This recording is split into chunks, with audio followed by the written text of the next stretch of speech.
So first, I'd like to thank IIGH and GVCA for putting together this informative report, and also for organizing this forum where all the key stakeholders can gather to discuss the findings in the report.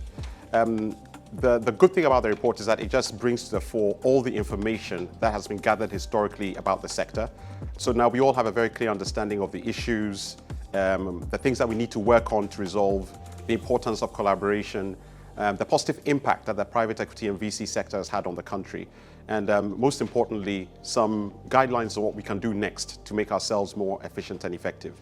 And I think these types of gatherings are very important because we had all the important stakeholders in the room, the regulators, limited partners or investors in funds, general partners, and then we also identified some people that should have been in the room, like the insurance industry. And I hope that the next time we come here, we'll have the NIC and some insurance companies here as well.